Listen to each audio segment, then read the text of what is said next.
వాహనదారులకు కేంద్ర ప్రభుత్వం గుడ్ న్యూస్ తెలిపింది. కార్లు, జీపులు, వ్యాన్లకు సంబంధించిన ఫాస్టాగ్ల కోసం నో యువర్ వెహికల్ ప్రక్రియను రద్దు చేస్తున్నట్లు జాతీయ రహదారుల ప్రాధికార సంస్థ ప్రకటించింది. వచ్చే నెల ఫిబ్రవరి 1వ తేదీ నుంచి ఈ కొత్త నిబంధనలు అమల్లోకి రానున్నట్లుగా తెలిపింది.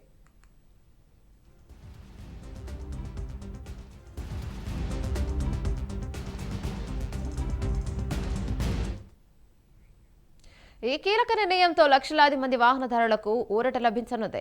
ఫాస్టాగ్ యాక్టివేట్ అయిన తర్వాత కేవైవి పేరుతో ఎదురవుతున్న ఇబ్బందులను నివారించేందుకే ఈ నిర్ణయం తీసుకున్నట్లు రోడ్డు రవాణా వాహనదారుల మంత్రిత్వ శాఖ ఒక ప్రకటనలో తెలిపింది.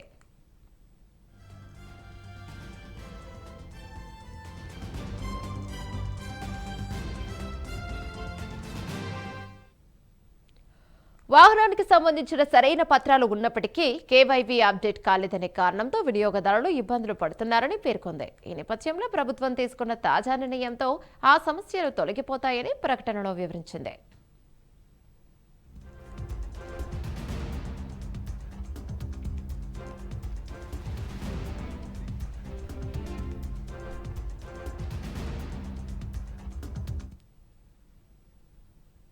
ప్రజలెంతగానో ఎదురు చూస్తున్న తొలి Vande Bharat sleeper train service త్వరలో ప్రారంభం కానుంది. ఈ మేరకు కేంద్ర రైల్వే శాఖ మంత్రి అశ్విని వైష్ణవ్ తొలి వందే భారత్ స్లీపర్ ట్రైన్ కు సంబంధించిన వివరాలను వెల్లడించారు.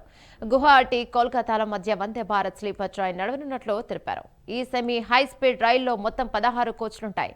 వీటిలో 11 3-టైర్ ఏసీ బోగీలో కాగా 4 సెకండ్ ఏసీ, 1 ఫస్ట్ ఏసీ కోచ్లు ఉంటాయని రైల్వే శాఖ ప్రకటనలో తెలిపింది. దాదాపు 823 మంది ప్రయాణికుల సామర్థ్యంతో ఈ తొలి రైలు పట్టాలెక్కనుంది.